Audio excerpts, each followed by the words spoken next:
হাদিস শরীফ বিবরণ দিয়েছে প্রিয় নবী মুহাম্মদুর রাসূলুল্লাহ সাল্লাল্লাহু আলাইহি ওয়াসাল্লাম নবী আমার জানিয়ে দিয়েছেন ইন্নাল্লাযী লাইসা ফি জাওফিহি শাইউন মিনাল কুরআনি কাল বাইতিল খরিব আও কামা ক্বালা আলাইহিস সালাম। দয়ার নবী মুহাম্মদুর রাসূলুল্লাহ সাল্লাল্লাহু আলাইহি ওয়াসাল্লাম নবী আমার জানিয়ে দিয়েছেন, ও আমার সাহাবীরা মনে রাখো, আমি মুহাম্মদুর রাসূলুল্লাহ সাল্লাল্লাহু আলাইহি ওয়াসাল্লাম বলছি, যে দেহের ভিতরে সবকিছু জায়গা পেয়েছে, যে দেহের ভিতরে সব জায়গা পেয়েছে, শুধু আল্লাহর কোরআনটা জায়গা পায়নি। আমি মুহাম্মদুর রাসূলুল্লাহ সাল্লাল্লাহু আলাইহি ওয়াসাল্লাম বলছি, কাল বাইতিল খরিব, আল্লাহ পাকের রাসূল জানিয়েছেন ওই দেহটা একটা বিরান বাড়ির মতো, সুন্দর করে লক্ষ লক্ষ টাকা খরচ করে একটা ঘর নির্মাণ করা হলো, গগনভেদী একটা প্রাসাদ কিংবা অট্টালিকা নির্মাণ করা হলো। 5 বছর 10 বছর 20 বছর ওই প্রাসাদে আলো জ্বালবার মতো কোনো মানুষ নাই, বাতি জ্বালবার মতো কোনো মানুষ নাই, মানে ওই প্রাসাদে কোনো ঝাড়ুদার নাই, পরিষ্কার পরিচ্ছন্ন করার কোনো মানুষ নাই। ও বাবাজিরা ভাইরা, মানে 10 বছর 15 বছরের ভিতরে ওই বাড়িটায় কেউ বসবাস করলো না। আস্তে আস্তে আস্তে আস্তে বাড়িটা ফেলে রাখবার পরে, বাড়িটা ফেলে রাখবার ফলে বাড়িটা যেমন ধ্বংসের দিকে অগ্রসর হয়, ওই প্রাসাদটা যেমন ধ্বংসের জন্য অপেক্ষা করে, দয়ার নবী মুহাম্মদুর রাসূলুল্লাহ সাল্লাল্লাহু আলাইহি ওয়াসাল্লাম নবী আমার উম্মতদের বুঝিয়ে দিয়েছেন, ও উম্মতে মুহাম্মাদি মনে রাখো, আমি মুহাম্মদুর রাসূলুল্লাহ সাল্লাল্লাহু আলাইহি ওয়াসাল্লাম বলছি, যে দেহের ভিতরে সব জায়গা পেয়েছে, শুধু আল্লাহর কোরআন জায়গা পায়নি। ও দেহটা একটা বিরান বাড়ির মতো, বিরান বাড়ি যেমন ধ্বংসের জন্য অপেক্ষা করে, আল্লাহ পাকের রাসূল জানিয়েছেন ওই দেহটাও তেমন ধ্বংসের জন্য অপেক্ষা করছে। ও বাবাজিরা ভাইরা, কিংবা ওই হাদিসের আরেকটা কায়দায় ব্যাখ্যা দেওয়া যায়, একটা বিরান বাড়িতে 5 বছর 10 বছর 20 বছর মানুষ বসবাস না করার কারণে ওই বাড়িটা যেমন জিন শয়তানরা দখল করে, জিন শয়তানরা যখন যেমন ওই বাড়িতে বসবাস শুরু করে দেয়, মুহাম্মদুর রাসূলুল্লাহ সাল্লাল্লাহু আলাইহি ওয়াসাল্লাম নবী আমার জানিয়ে দিয়েছেন, যে দেহের ভিতরে সব জায়গা পেয়েছে, শুধু আল্লাহর কোরআন জায়গা পায়নি। আল্লাহ পাকের রাসূল জানিয়েছেন ওই দেহতে তেমন শয়তান বসবাসের জায়গা তৈরি হয়। আলহামদুলিল্লাহ, সবাই বলো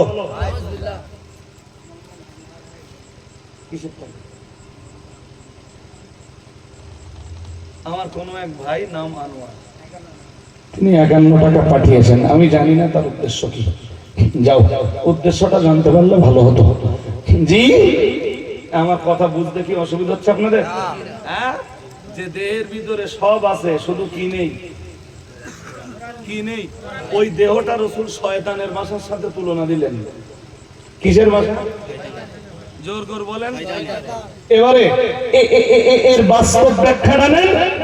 একটা ছেলে সকালে আর সন্ধ্যায় ফজর আর মাগরিবের পরে কোরআন পড়বে, যেই হাত দিয়ে ও প্রতিদিন 2 বার করে কোরআন ধরবে, আমি দায়িত্ব নিয়ে বলছি, আমাদের তাকান একটু, ওই হাত দিয়ে ও মদের বোতল স্পর্শ করার, মদের বোতল ধরার সাহস আর পাবে না, ওর মদ এমনি বন্ধ হয়ে যাবে। যেই হাত দিয়ে 2 বার করে ডেইলি আল্লাহর কোরআন স্পর্শ করবে, ওই হাতে ও লটারির টিকিট কোনোদিন ধরবে না। যেই হাত দিয়ে 2 বার করে ডেইলি আল্লাহর কোরআন স্পর্শ করবে, ওই হাত দিয়ে ওই হাত দুটো নিয়ে তাস খেলার আসরে যে তাস কোনোদিন স্পর্শ, কথা বলে না। তাহলে কোরআন যে দেহের ভিতরে দেওয়া গেল, ওই দেহের শয়তানের বাসা ভাঙলো না? ভাঙলো না? জোর করে বলে না ভাঙলো তো? ভাঙলো। এটাই 1500 বছর আগে উম্মতের জন্য রাসূলের পরামর্শ। এখন তো যেই হুজুর পরামর্শমূলক বক্তব্য রাখবে, সেই হুজুরের বক্তব্য ভালো না। সমাজ গঠনমূলক বক্তব্য রাখবে, সমাজ সংস্কারমূলক বক্তব্য রাখবে, সেই হুজুরের বক্তব্য মোটেই ভালো না। যেই হুজুর কিসসা বলবে, কাহিনী বলবে, ঘটনা বলবে, জীবনী বলবে, ইতিহাস বলবে, ঘন্টার পর ঘন্টা, জি শুধু ঘটনা প্রবাহ শোনাবে, এ সমাজের শ্রোতাদের কাছে সেই হুজুর ভালো। আমরা পরিবর্তন হতে পারবো না, এই কন্ডিশনে কোন হুজুর জান্নাত দিতে পারবে সেই হুজুর ভালো। কিন্তু আমি তো আমার চোখে কোরআন হাদিসের চশমা পরে আমার চোখ দিয়ে আমি দেখতে পাচ্ছি যে এ সমাজ ধ্বংসের পথে হাঁটছে। তাহলে এ সমাজকে কিছুটা হলেও রক্ষা করার কিছু কবচ বাতলে দেওয়ার অধিকার আমার আছে না? আমার উপরে বর্তায়, বর্তায়। আমি সেই দায়িত্বটা হর মজলিসে পালন করি। বাকি কে কোন চিন্তায় নেবে না নেবে, কার ভালো লাগবে কার ভালো লাগবে না, কে প্রশংসা করবে কে নিন্দা করবে, কে ভালো বলবে কে গালি দেবে, আই ডোন্ট কেয়ার। এটা মনে রাখবেন জি, আমি কোন জায়গাতে দাওয়াতের কাঙ্গালও নই, আর কখনো এটা ভেবে অজ করি নে যে এই গ্রামের লোক যেন আর একবার দাউদ করে। এরপরেও আমারে নিয়ে অশোনার মানুষ সারা বাংলা জুড়ে বহু এলাকায় কিছু না কিছু আপনি না বললে আলহামদুলিল্লাহ কেউ না কেউ আমাকে বলবে, এবং কেউ না কেউ কোরআন হাদিসের এই বয়ান শুনবার জন্য আসবে। আমি প্রশ্ন করব, তারা উত্তর দেবে, তারা প্রশ্ন করবে, আমি উত্তর দেব। এই মানসিকতার কিছু মানুষ আজও সমাজে বেঁচে আছে।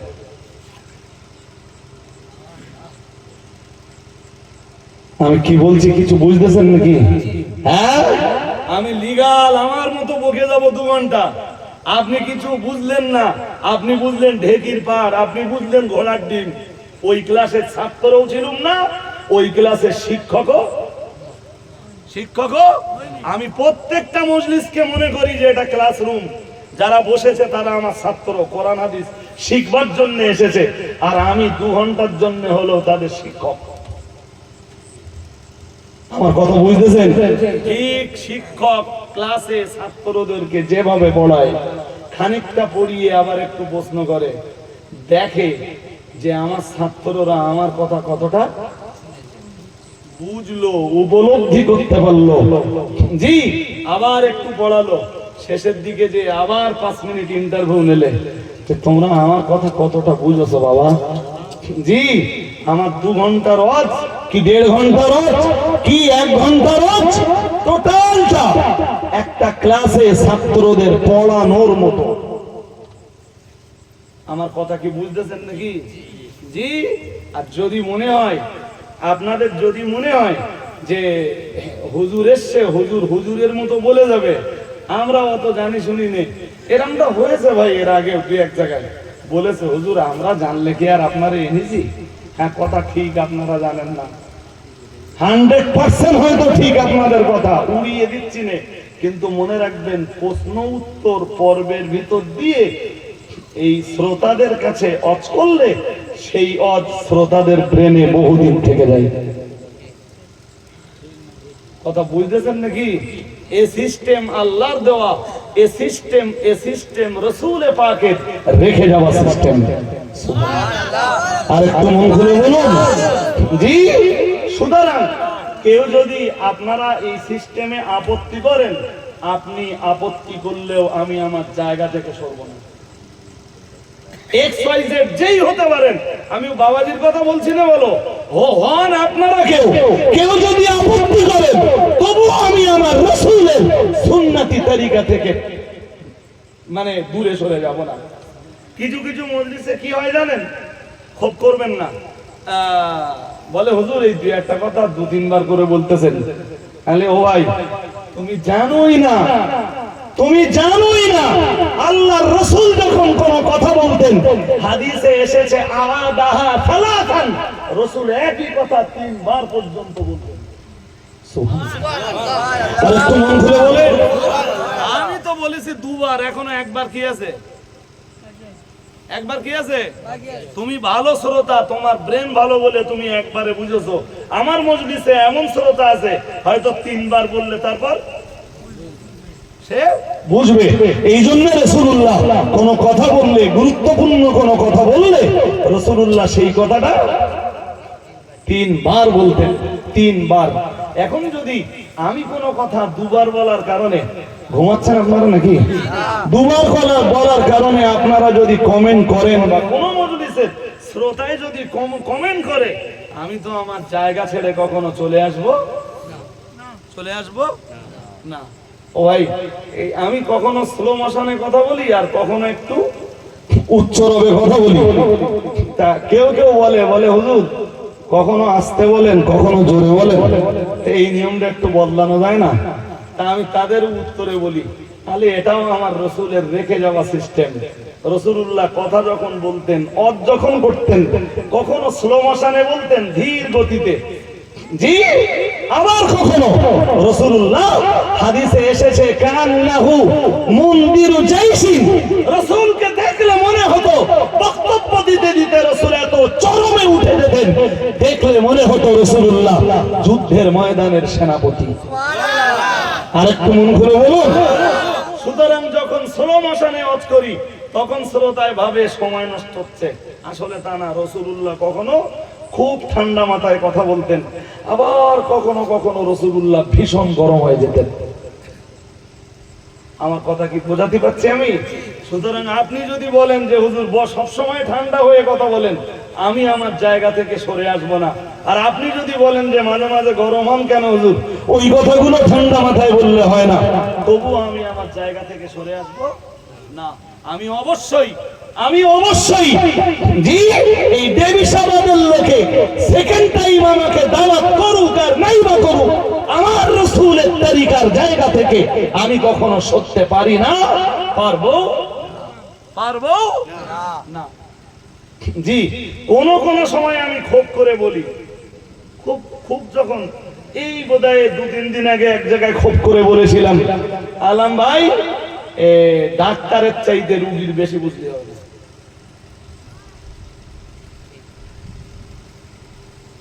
আমার কথা বুঝতেছেন নাকি?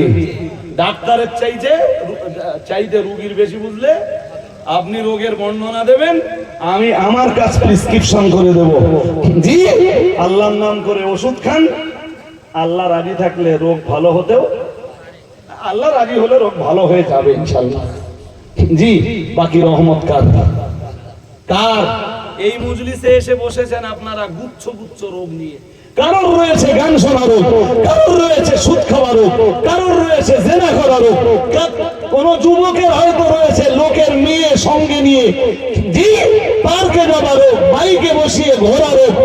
জি, কারো বা রয়েছে তাস খেলা রোগ, কারো বা রয়েছে জুয়া খেলা রোগ, কারো বা রয়েছে IPL এর সঙ্গে জুয়ায় যুক্ত হওয়া রোগ। আছে না নেই? কত মা বোনের রয়েছে বেপরদায় চলা রোগ, কত মায়ের কত বোনের রয়েছে মহিলা সমিতি করা রোগ, কত ছেলেদের রয়েছে গান শোনা রোগ, সিনেমা দেখা রোগ, যাত্রায় যাওয়া রোগ, বিচিত্র অনুষ্ঠানে যাওয়া রোগ, অবৈধ মেলার আসরে যাওয়া রোগ।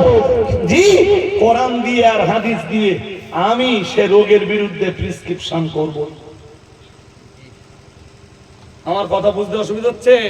হ্যাঁ, যদি মনে হয় যে যেদিন মনে করতে পারবেন যে ওই হজের মজলিস গুলো এক একটা হসপিটাল, এক একটা হ্যাঁ হসপিটাল, আর হুজুররা এক একজন ডাক্তার। হুজুররা কি? হ্যাঁ, তারা প্রেসক্রিপশন করে যাবে, ওই প্রেসক্রিপশন অনুযায়ী ওষুধ নিয়ে খাবো, তবে আল্লাহ চাইলে রোগ ভালো হওয়ার সম্ভাবনা। জি, আর যদি তা মনে না করেন তাহলে এর ফল কি হবে বলেন দিন? ফলটা কি হবে? এবার হালকা একটুখানি জেনে নেন। তার আগে আর একটুখানি জিজ্ঞেস করনি, ঘুম পাচ্ছে আপনাদের নাকি? তাই না? তো একটু তাকবীর দিন। নারায়ে তাকবীর, নারায়ে তাকবীর। সিলসিলা মুজাদ্দিদুজ জামান, সিলসিলা হক ফুরফুরা শরীফ। নারায়ে তাকবীর, নারায়ে তাকবীর। জি, তার ফল কি হবে এবার একটু জেনে নেন। একটা লোক ফর এক্সাম্পল খুব ঠান্ডা মাথায় এবারে লাস্ট ডোজটা নিতে হবে, মনে হচ্ছে আপনারা নেবেন এবং নিতে পারবেন, এবং আল্লাহর রহমত যে আপনাদের কথা আমার অনেকদিন মনে থাকবে, যে আমি এতটা রাত্রে উঠলেও আমার কথা আপনারা খুব ডিপ অ্যাটেনশন, হাই অ্যাটেনশন নিয়ে শুনেছেন। একটা লোক মারা গেছে, ধরুন আমার গ্রামের লোক, আমি আপনাদের গ্রামের কথা বলতেছি না, বললে হয়তো আবার আমার গ্রামের লোক মারা গেছে, লোকটা সারা জীবন নামাজ পড়ে, সারা জীবন শুনছেন নাকি? শুনতেছেন, সারা জীবন নামাজ পড়েনি। এখন মাদ্রাসার ছেলেরা এসে কোরআন পড়ছে, ওদিকে পর্দার মেয়েরা কোরআন পড়ছে, গ্রামের যেসব মানুষেরা কম বেশ কোরআন জানতো তারা এসে পড়ছে, হিসাব করছে দেখা গেছে 4 খতম। একটা মরা মানুষ, একটা মানুষ গ্রামের মরে গেছে, ভালো মন্দ কোরআন একটু দিতে হবে, এটা মানুষের বিশ্বাস, এবং কোরআন পড়াও হচ্ছে, কেউ বাধাও কোনোদিন দেয় না, আর বাধা দেওয়ার অধিকার আমারও। যদি আল্লাহর দয়া হয় আমরা এই আশায় পড়ি তো, হ্যাঁ না বলে না? আমরা কোন আশায় পড়ি? যদি আল্লাহর দয়া। বেশ, জি, এই হাফেজ সাহেবরা বসে আছে, এবার হাফেজদের কাছে শুনবেন। কোরআনের 29 পারায় এক সূরা আছে, সূরা মুদ্দাসসির। নাম কি? সূরা মুদ্দাসসির। ইয়া আইয়ুহাল মুদ্দাসসির কুম ফাআনজির ওয়া রাব্বাকা ফাকাব্বির ওয়া সিয়াবাকা ফাতাহহির। আল্লাহু আকবার। সবাই পড়ুন আল্লাহু আকবার। জি, ঠিক আমি প্রথম থেকে ওয়াজ করছি না বলো, এই সূরা শুধু শুরুটা পড়লাম।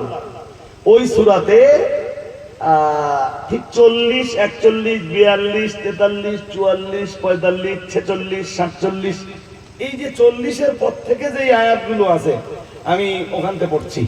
ফি জান্নাতি ইয়াতাসাআলুন। আল্লাহু আকবার বলুন, আরো আওয়াজ দিয়ে বলেন। জি ভাই, হাসরের মাঠে একদল হাসরের মাঠ থেকে সোজা জান্নাতে যাবে।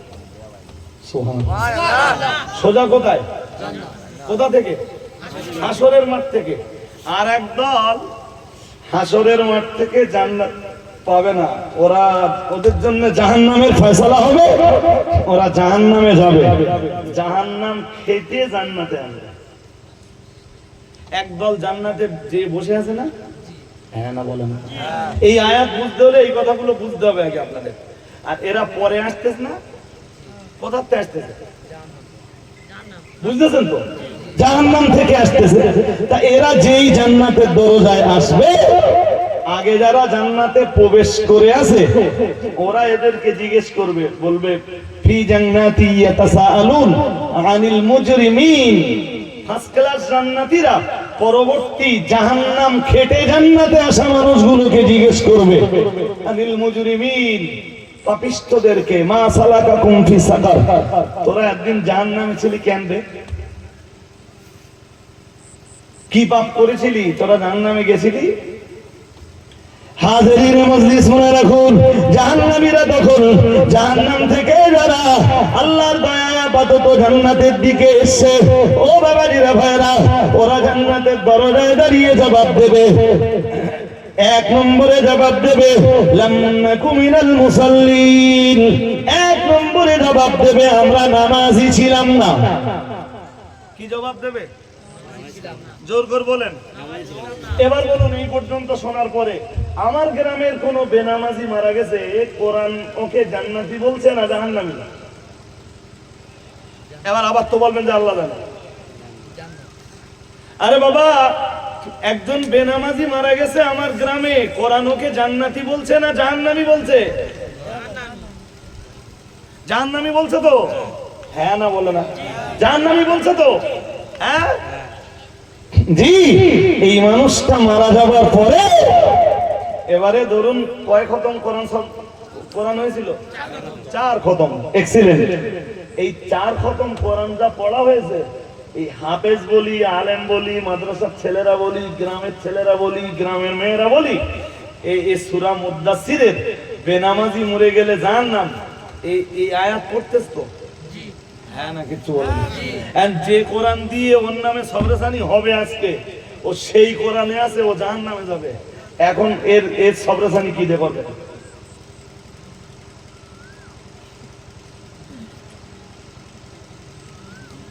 আমার কথা কিছু বুঝতে পারবেন? খুব কঠিন হয়ে যাচ্ছে।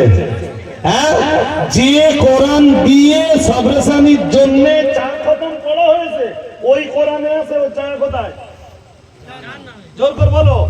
এবার সবরেশানি কি দিয়ে করবা?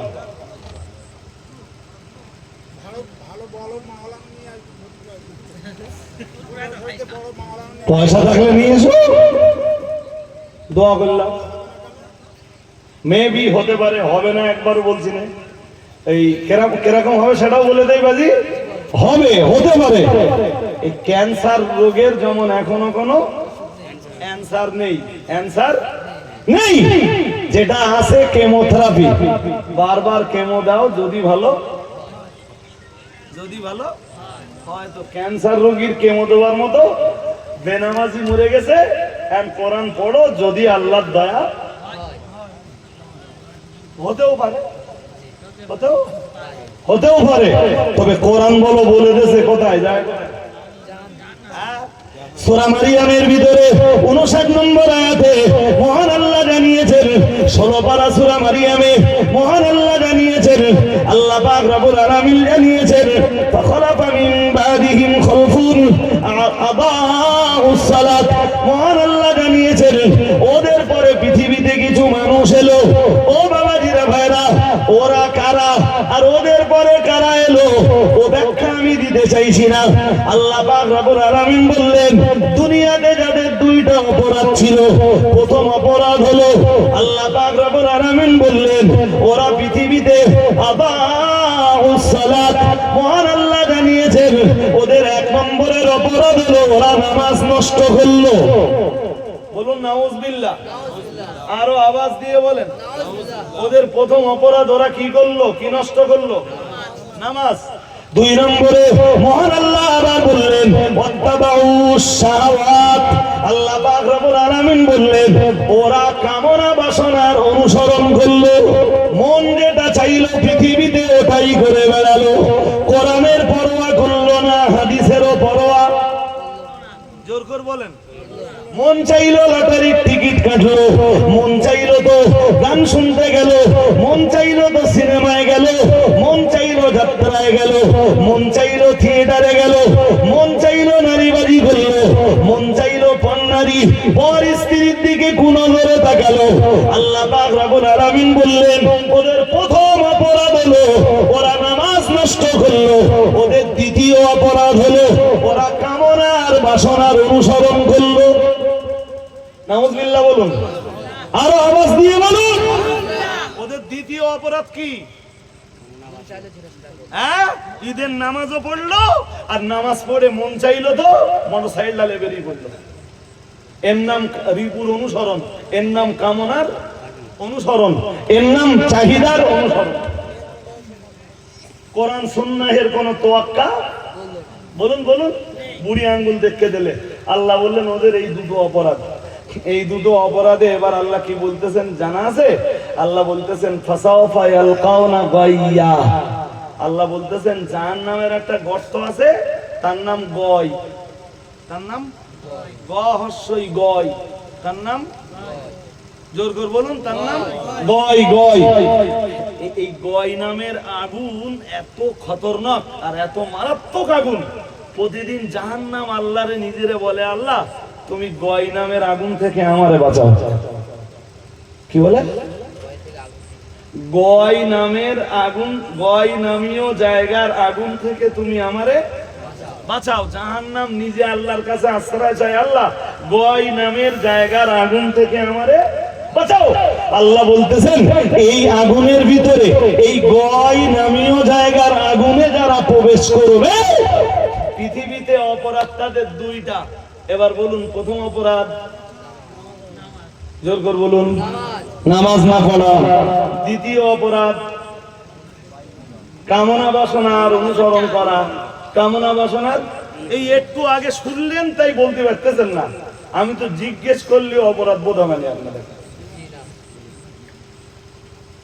আমি জানি তো, জানি না 40 মিনিট ক্লাস করে, ক্লাস 10-এ পড়াচ্ছি, 10-এ 40 মিনিট ক্লাস করার পরে 10টা বাচ্চাও বলতে পারতেছে না যে আমি কি পড়িয়েছি, বলো জিসটা বলো, বলতে পারতেছে না।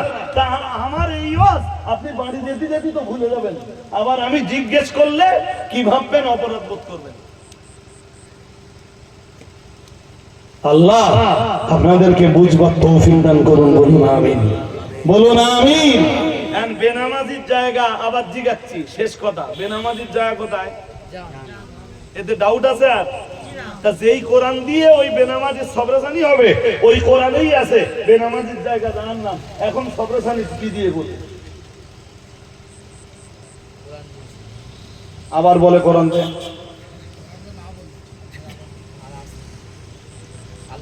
আর কিছু আছে? হ্যাঁ, এখন উপায় একটাই, আল্লাহ কোরআন দিয়ে করতেছি, তোমার যদি দয়া হয়। সুদখোর মরে গেছে, সুদখোর, তার জন্য সবরেজানি হচ্ছে। ফর এক্সাম্পল, তার ছেলেরা 10,000 লোক খাওয়াচ্ছে। কয়? 10,000 কেন? তুই 50,000 খাওয়া। তুই কি ভেবেছিস কি তোর বাপের কবরের আযাব পুরো বন্ধ হয়ে যাবে? হ্যাঁ,